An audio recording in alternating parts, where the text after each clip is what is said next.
Merci de rester fidèle au RTM, il est 13h à Toulon, dans le cercle de Blach, même heure à Tineni, dans la région de Sang.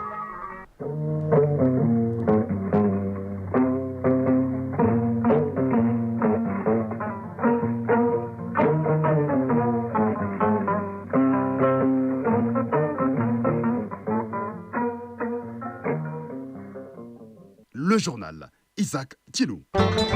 Mesdames, Messieurs, bonjour et bienvenue à la deuxième édition de l'actualité. Voici les grandes lignes de cette édition. Une crise multidimensionnelle traverse notre pays et particulièrement la lutte contre le terrorisme. La recrudescence des attaques terroristes contre les entreprises et nos forces interpellent tous les citoyens et appellent à la vigilance. Leur être au sursaut patriotique. Sidi Damele nous en parle dans un éditorial.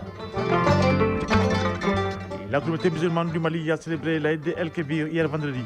Une fête célébrée dans les familles Maïga Aïdara et tant d'autres dans la joie, la paix et la cohésion. L'effervescence autour de cette fête était au sommet, nous dira Dourati Diakité. Du sport, il sera question dans ce journal. Fotiki Tungara nous parla des journées FIFA et des fêtes mises à profit pour de nombreuses sélections nationales pour une revue de troupes. Le tournoi de Toulon, il en sera question et bien d'autres nouvelles. On parle de l'artisanat en fin de cette édition. Aujourd'hui à Tombouctou, il est nécessaire de refaire la refondation de ce secteur qui vit dans une léthargie. Un secteur artisanal frappé de plein fouet depuis la crise sécuritaire de 2012. Il en sera question avec Najib Babassi. Voilà pour le titre.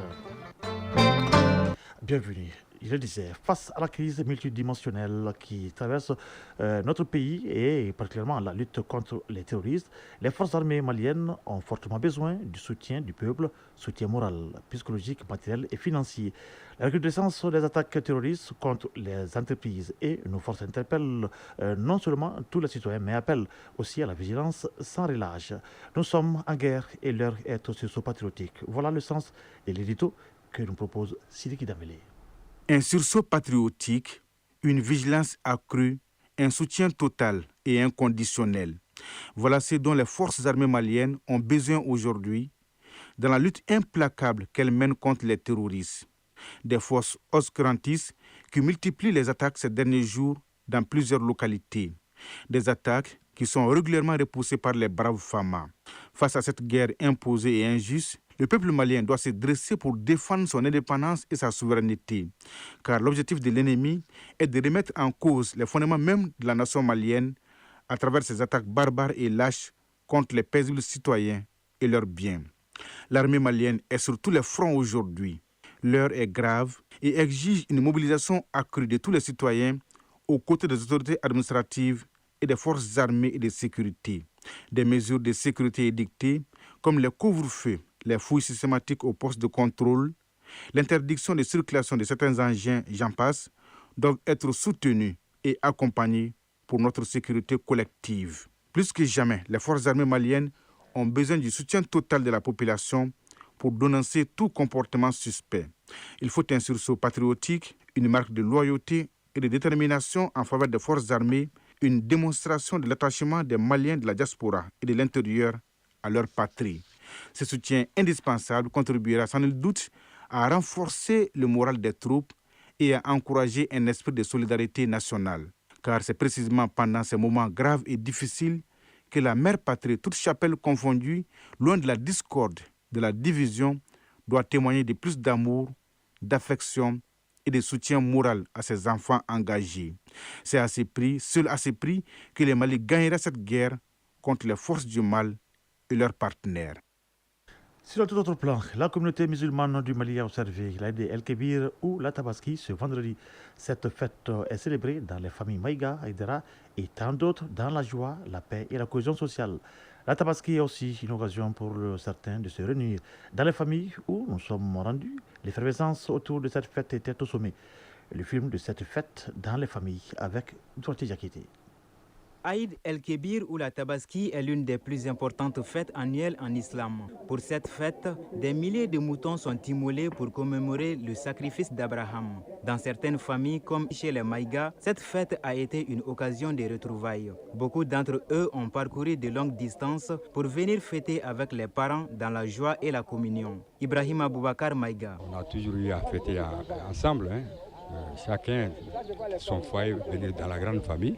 Et ensemble, nous fêtons dans la joie, dans la convivialité. Le cousin qui est à côté de moi, il a quitté Caille. Caille et Bamako, c'est un peu loin maintenant. La grillade, c'est Youssouf qui s'en occupe. Et malgré la chaleur, il tient bon. Youssouf Boubacar Maïga. La grillade, ça se passe très bien. Il y a trop de chaleur, le feu est en train de nous fatiguer. Pour ces jours spéciaux, les dames Maïga préparent des plats spéciaux. À chacune d'elles, une tâche.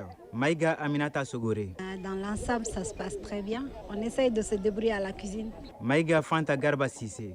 Je suis avec mes enfants, mes petits-enfants, mes belles-filles. Vraiment, je ne me plains pas. Moi, je suis là, je ne fais que manger. De la rive droite à la rive gauche, nous nous sommes rendus dans une famille Haïdara. Autour du chef des familles, ses frères, enfants et neveux. Ensemble, ils fêtent dans la convivialité. Chaque shérif Abdul Aziz Haïdara. Nous sommes tous contents de Caille jusqu'à Kidal. Vraiment, on dit Alhamdulillah, louange à Dieu. Fousseini Haïdara. La fête se passe très bien. Le menu du jour est un plat préféré de cette famille. Aminata Shérif Haïdara. Le plat du jour, c'est du couscous, accompagné de viande braisée. Tout comme à Bamako, l'enthousiasme autour de cette fête religieuse est grand dans les familles Traoré et Dambélé qui nous ont reçus à Kati. Chacune des familles, qu'elles soient élargies ou nucléaires, célèbre la Tabaski en sa manière dans la joie et la cohésion. Mamoudou Traoré, chef des familles.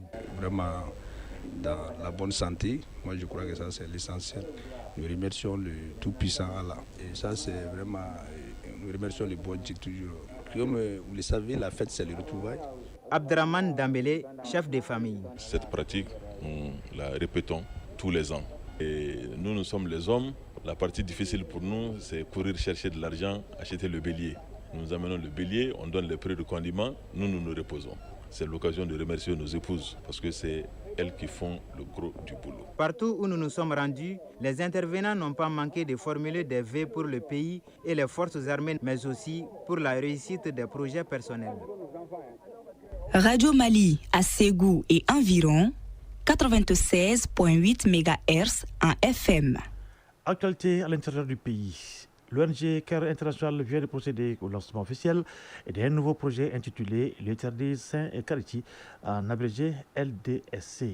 Le projet vise donc à apporter une assistance sociale aux personnes en situation difficile dans la région de Ségou, aux personnes déplacées internes aussi qu'aux autres vulnérables.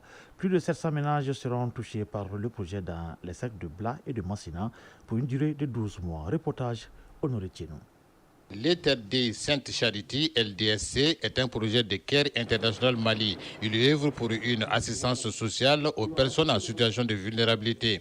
La présente cérémonie consacre le lancement officiel du projet en 4e région, un projet avec une approche multisectorielle. Oumar Diarra, directeur pays adjoint de CARE International Mali. La nature de l'exposition de ces communautés et le niveau de vulnérabilité actuel exige quand même une réponse multisectorielle. La réponse sectorielle, c'est là fâcheux que ça ne répond les besoins que sous une seule facette. Et la réponse multisectorielle, c'est réellement une réponse holistique qui vise à adresser les principaux besoins, à satisfaire les besoins immédiats avec une perspective court et moyen terme, qui veut dire concrètement à répondre aux besoins urgents, leur permettre un peu d'assurer leur relèvement et leur permettre progressivement un peu de renouer avec la résilience. Cette cérémonie de lancement a pour but de partager les informations clés du projet avec l'ensemble des parties prenantes afin de garantir leur appropriation du projet et leur rôle dans sa mise en œuvre. Albaka Aga Amarizak, préfet du cercle de Massina. Cette action s'inscrit dans le cadre de l'appui des personnes déplacées et aux ménages hôtes vulnérables dans la région de Ségou. La région de Ségou, comme vous le savez, et en particulier les cercles de Bla et Massina, font face à des défis humanitaires majeurs. Déplacement massif des populations dû à l'insécurité, perte des moyens d'existence ou de subsistance, changement climatique et tensions sociales. Dans ce contexte, ce projet arrive à point nommé. Le projet l'Éternité Sainte Charity touche 750 ménages vulnérables, dont 600 personnes déplacées internes et 150 autres vulnérables pour une durée de 12 mois. Ces interventions concernent les cercles de Bla et Massina. Ségou, Honoré Tienou Karamo Traoré pour l'ORTM. Direction Koulikoro, où le conseil régional a procédé aux travaux de sa session ordinaire à mi-parcours axé sur le budget additionnel 2025. Il était également inscrit à l'ordre du jour l'examen de l'adoption du projet de création d'un centre de formation technique et professionnelle au centre multifonctionnel des Caillots et le recrutement de 2 agents de saisie pour le conseil régional de Koulikoro. Le présent budget additionnel se chiffre à plus de 14 milliards 447 millions de francs CFA. Reportage Ousmane Koïta. Il a été procédé lors de cette 10e session ordinaire du Conseil régional de Koulikoro à l'examen et à l'adoption du projet de budget additionnel de l'exercice 2025. Les administrateurs ont ensuite fait la délibération de 2 autres projets, à savoir la création d'un centre de formation technique et professionnelle à Koulikoro et le recrutement de 2 agents de saisie au compte du Conseil régional de Koulikoro, un exercice capital pour le bon fonctionnement de l'institution. Sékou Fantamadi Traoré, membre du conseil d'administration au Conseil régional de Koulikoro. Nous avions constaté que le budget n'était pas un budget surévalué. Au contraire, on a trouvé que alors il y avait des rubriques, il y avait des insuffisances et il fallait, parce que compte tenu des nouvelles recettes que nous avons eu à acquérir, il fallait vraiment réajuster ces rubriques-là. Il y avait des insuffisances par rapport vraiment au centre de formation de Caillou. Nous avons fait alors le réaménagement demandé par les hautes autorités pour que vraiment le centre puisse être vraiment un centre très performant. Par rapport au recrutement, ça aussi on avait déjà planché là-dessus, mais compte tenu aussi de notre enveloppe financière, on va prendre 2 et peut-être en 2026, les 4 autres, si vraiment. Après l'analyse des points inscrits à l'ordre du jour, les membres du conseil d'administration ont adopté le projet de budget additionnel 2025 à plus de 15 milliards 447 millions de francs CFA. Les défis sont énormes. Le premier défi, c'est financier. Parce qu'au jour d'aujourd'hui, il faut reconnaître que les ressources se font de plus en plus rares. Nous pensons déjà que ce que nous sommes en train de mobiliser, transparence pour transparence, nous avions un budget qui n'est pas déficitaire. Ça veut dire que la gestion est très bonne. Ça, c'est un défi majeur. Si nous parvenons à maîtriser nos dépenses, alors il n'y a pas de raison que nous ne puissions pas aller de l'avant. Notons que cet examen à mi-parcours permet aux collectivités de réajuster les prévisions de recettes et des dépenses en fonction des réalisations de l'année en cours. En guise de reconnaissance, le conseil a remis le Chiwara et des attestations à des personnalités du conseil régional de Koulikoro pour leur engagement en faveur du développement de la région de Koulikoro. Koulikoro, Ousmane Koïta, Amadou Tchokari pour le RTM. À Mopti, une session de formation sur la vulgarisation de la fauche et la conservation des fourrages naturels a regroupé les participants des cercles de Mopti, Kona, Guinée et Sofara. Elle est initiée par la Direction régionale de la production et des industries animales d'Erpia. L'objectif vise à accroître la production et la productivité des bénéficiaires. Reportage Bintou Tatou-Tienta. La fauche et le fourrage naturel sont des éléments clés dans l'élevage des bétails de la région de Mopti en termes de production et de productivité. D'où l'intérêt de cet atelier de formation sur la vulgarisation de la fauche et la conservation des fourrages naturels initié par la Direction régionale de la production et des industries animales DRPA. Hamadi Kandjalo, directeur de la Direction régionale de la production et des industries animales DRPA. Cet atelier de formation a pour objectif de former 62 acteurs au niveau des productions intensives, au niveau de la région de Mopti. Mamadou Balo, spécialiste suivi des évaluations du projet PDD-EPS. Souhaitons qu'à la sortie de cet atelier, que l'ensemble des participants sortent vraiment renforcés, qu'ils puissent être à mesure de répliquer ces formations, ces nouvelles connaissances acquises aux autres qui n'ont pas pu effectuer le déplacement. Durant 10 jours, les participants venus des cercles de Mopti, Kona, Djéné et Sofara verront leurs capacités renforcées sur les manières de fenaison, les modes de conservation des fourrages naturels, le traitement de paille à l'urée, entre autres. Aminata Bari, formatrice. Nous avons choisi certains thèmes, c'est l'alimentation du bétail. Ensuite, c'est la fenaison, le traitement mécanique du foin, de la paille en foin. Et ensuite, de l'ensilage, qui est un processus de fermentation du fourrage vert, du traitement de la paille à l'urée, de l'enrichissement de la paille à la mélasse. Amadou Noupa, participant. De savoir comment fausser l'herbe, à quel moment, comment le garder dans quel milieu, dans quel lieu, et même comment donner en matière de quantité, en matière des animaux qu'on devrait donner. Ce présent atelier est financé par la Banque islamique de développement à travers le projet de développement durable des exploitations pastorales au Sahel Mali, PDD et PS, et mis en œuvre par la Direction régionale de la production des industries animales, Mopti, Bintou Tatou Tienta et Salif Sangaré pour l'ORTM. Radio Mali, 13h15. Hors de nos frontières, près de 29 millions de personnes ont besoin d'urgence et d'aide humanitaire et de protection au Sahel. C'est ce qu'affirme le Bureau de la coordination des affaires humanitaires de l'ONU dans un rapport publié cette semaine. L'étude porte sur le Burkina Faso, le Tchad, le Mali, le Niger, ainsi que l'extrême nord du Cameroun et le nord-est du Nigeria.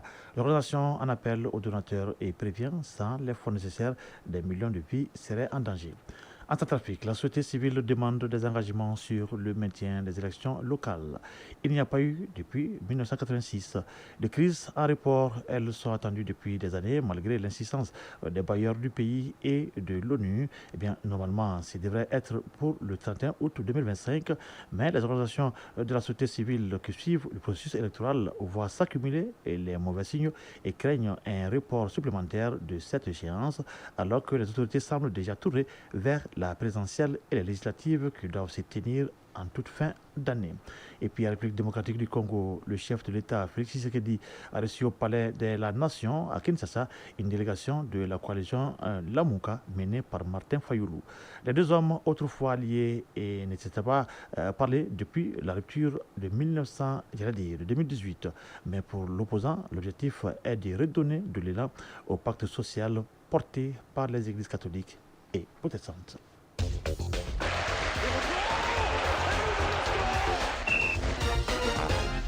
Parlons sport. En tennis, Roland Garros 2025 connaîtra son épilogue demain dimanche à l'issue de la finale qui oppose l'Espagnol Carlos Alcaraz et l'Italien Yannick Sinner. En football, la trêve FIFA du mois de juin se poursuit avec une série de matchs amicaux pour des sélections africaines. Au tournoi Maurice Révélo de Toulon, le Mali a battu la France hier par le score de 5-4 au tir au but. À l'issue du temps réglementaire, le score était de 1 but partout. Le développement de l'activité sportive, c'est avec Fotiki Tungara. Tournoi Maurice Révélo de Toulon, le Mali bat la France au compte de la deuxième journée du groupe A hier. Le Mali a battu la France par le score de 5-4 au tir au but. Au bout du temps réglementaire, le score était d'un but partout. But malien inscrit à la 17e minute de jeu par Gassou Diakité qui ouvre le score pour le Mali. Égalisation pour la France à la 38e minute de jeu par Tidjam Gomis. Dans l'autre match du groupe, le Panama a perdu contre l'Arabie Saoudite 2-1. La troisième et dernière journée est prévue lundi avec à l'affiche Mali, Arabie Saoudite et France-Panama. Trêve FIFA de ce mois de juin, des sélections africaines en profitent pour faire des revues de troupes ponctuées des matchs amicaux de préparation pour les prochaines journées des éliminatoires du Mondial 2026 en septembre et la phase finale de la CAN 2025 en décembre. Le programme prévoit aujourd'hui Tchad-Kenya à 15h et Côte d'Ivoire-Nouvelle-Zélande à 23h. Hier vendredi, la Centrafrique a dominé la Mauritanie 2-1. Le Zimbabwe a perdu contre le Burkina Faso 2-0. Le Nigeria et la Russie ont fait match nul 1-1. Le Sénégal et l'Irlande se sont tenus en échec 1 but partout également. L'Afrique du Sud et la Tanzanie ont fait jeu égal 0-0. La Guinée équatoriale s'est inclinée devant la Gambie 2-1. La Guinée-Bissau est tombée devant le Burundi 1-0. Le Niger l'a emporté face au Gabon 4-3. Le Cameroun a disposé de l'Ouganda 3-0. Le Maroc a battu la Tunisie 2-0. Les Aigles du Mali ne sont pas restés en marge de cette date FIFA. Ils ont perdu jeudi 1-0 contre les Léopards de la République démocratique du Congo. Du tennis à présent avec Roland Garros 2025, l'affiche de la finale est désormais connue. Le tenant du titre, Carlos Alcaraz, défendra sa couronne. Ce sera face à Yannick Sinner, le numéro 1 mondial. En demi-finale hier, Carlos Alcaraz, en difficulté en début de match, a profité de l'abandon sur blessure de Lorenzo Musetti au cours du 4e set et gagne 4-6, 7-6, 6-0, 2-0. Il affrontera en finale dimanche à 13h Yannick Sinner, vainqueur hier de Novak Djokovic. Intouchable depuis le début de la quinzaine, Yannick Sinner n'a pas tremblé face à Novak Djokovic et s'est imposé 6-4, 7-5, 7-6. Le numéro 1 mondial visera dimanche son premier sacre sur terre battue. Chez les dames, la finale met aux prises ce samedi la Biélorusse Arina Sabalenka et l'américaine Coco Gauff. Les finales de Roland Garros 2025 opposeront les numéros 1 et numéro 2 mondiaux, aussi bien chez les femmes que chez les hommes. C'est une première dans le Grand Chelem parisien depuis 1984. Cette année-là, les finales de Roland-Garros mettaient aux prises Martina Navratilova, numéro 1 mondial, et Chris Evert, sa dauphine. Et chez les hommes, John McEnroe, le patron d'alors, était opposé au numéro 2, Ivan Lendl. Martina et Ivan l'avaient emporté. En Grand Chelem, il faut remonter à moins loin. En 2013, à l'US Open, Serena Williams, numéro 1, s'était imposée face à Victoria Azarenka, numéro 2. Rafael Nadal, numéro 2, avait terrassé Novak Djokovic. Page Mali Culture 2025. Comment vit le secteur artisanal après la crise sécuritaire de 2012 qui a frappé de plein fouet la région de Tombouctou? Une situation qui fait migrer plusieurs acteurs vers d'autres horizons, laissant du coup le secteur mourir. Aujourd'hui, il est impérieux de faire la refondation du secteur artisanal qui vit dans une léthargie totale. Les responsables et les acteurs culturels sont déjà convaincus que cette situation est irréversible avec l'engagement de chacun. Najim Baba Sissé. L'artisanat vit tant bien que mal en région de Tombouctou. Le secteur peine à juguler les effets de la crise multidimensionnelle de 2012 qui l'a fortement impacté. Les artisans qui animent le domaine étaient tous regroupés au sein de la maison des artisans, sise au centre-ville. Ici, seuls les plus endurants tiennent par pure passion ou ne savent faire que cela au regard de la conjoncture socio-économique difficile. Seynou Touré est cordonnier, un métier qu'il a hérité de son père depuis belle lurette. Avant la crise, tout va bien, ça marche. Mais depuis la crise, après la crise, non, ça ne va pas du tout chez nous. Il n'y a pas de clients, il n'y a rien. Le métier de cordonnier semble être l'une des filières artisanales qui résiste encore au choc d'avec la modernisation, car ces produits sont sollicités par les visiteurs et même d'autres passent des commandes à partir de l'extérieur. Seynou Touré, maître cordonnier. Chez nous, les clients qui vont nous voir, même les gens qui viennent de site. Il y a des étrangers ou bien il y a des missionnaires qui viennent ici. Là. Mais maintenant, on voit qu'on dit qu'il n'y a pas d'argent, on ne voit rien. Arafat Sissé, cordonnier. Avant, quand les délégations viennent ici à Tombouctou, ils nous rendent visite ici dans la maison des artisans.